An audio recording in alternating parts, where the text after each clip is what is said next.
But the real difference here in men is he's a businessman and I'm a fucking Spartan. I don't care about money. I don't care about fame. I don't care about glory, belts, undisputed, being remembered.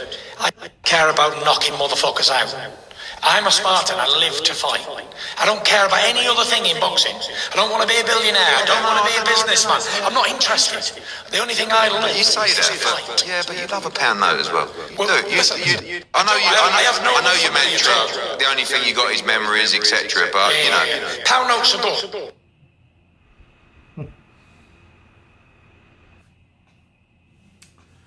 Those are the words of Tyson the Gypsy King Fury, as you guys can hear him say what is important, what's not important. He's in this business to knock motherfuckers out, and it's not all about the money. He's a Spartan. Anthony Joshua is a businessman. So, this was, of course, on Anthony Joshua's verified social media account. And this is his response to that. As you guys can read, I'm going to give you a bigger caption. It quotes, "Spartan, I'm tired. My fans are tired. Your fans are tired. We're all tired of the talk. Less talk, more action." At Tyson_Fury, at Anthony Joshua, on Fury's recent comments. Now, anybody that knows Anthony Joshua, he's not big on talking. Okay, when we know when he does say something, people listen. And he's been saying the same thing for the longest. Less talk and more action. We all know that Tyson Fury can talk. We know he can sell a fight. We know he's gifted. He's talented. He's like he follows the Mayweather / Muhammad Ali code very well when it comes to marketing fights. However, the difference between what we're seeing here and what Muhammad Ali and Mayweather did, those guys actually sold fights. Okay? They sold the fight and they had the fight. Not just talk about a fight and the fight not happening. We all know what Frank Warren said. I covered it.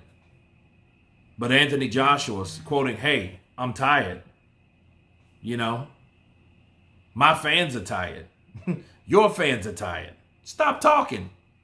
That's basically what he's saying. Stop talking and sign the fucking contract. Because we know now it's not Bob, it's not Frank, it's not your dad, it's you.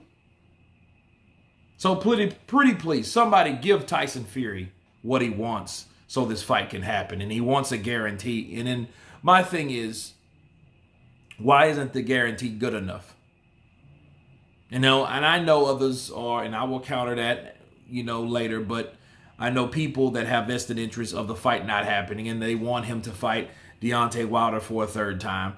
Well, okay, fine. If that's the case, let that fight be done and let it get over with, because it's been a major drawback. And then the question you ask yourself, how much would he fight Deontay Wilder for?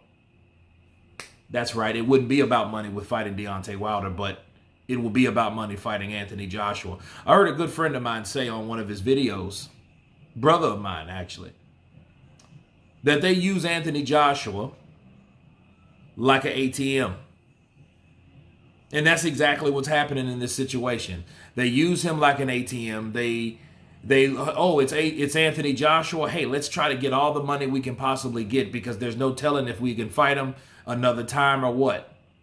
And that's what we're having. Even though the original plans were to have a 2-fight deal, now it turns into a 1-fight deal because they can't even secure a 2-fight deal because of how inconsistent that side of the street is. And I mean that side of the street, I mean Team Fury.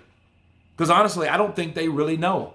I don't think they really know on what's going to happen with Tyson Fury or Wilder. They don't know that yet. See, as long as Team Fury doesn't know and they don't like the idea of being locked down, because I don't think you do a gypsy like that. You don't do a traveler like that. You don't lock a traveler down. A traveler is meant to travel. I get it. But To counterpunch Anthony Joshua's quotes, he's like, hey, stop talking, right?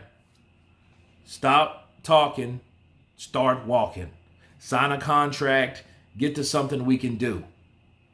Because, see, as far as I understood, when he talked to Eddie Hearn, that was a good sign, which I thought, because he wanted to come on the podcast. Eddie Hearn was trying to do a short little snippet, but no, he wanted to keep, right?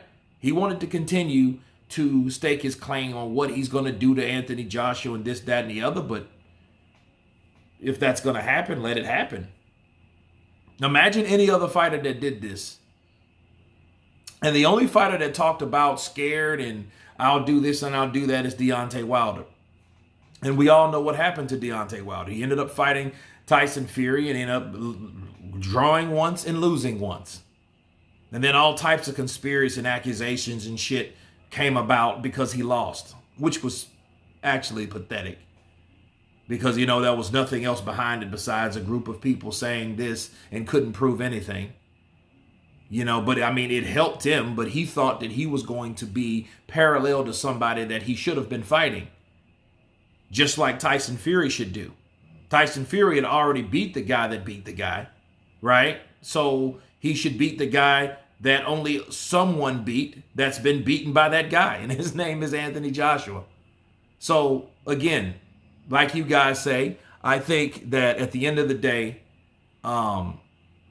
Anthony Joshua was right. I want to see action.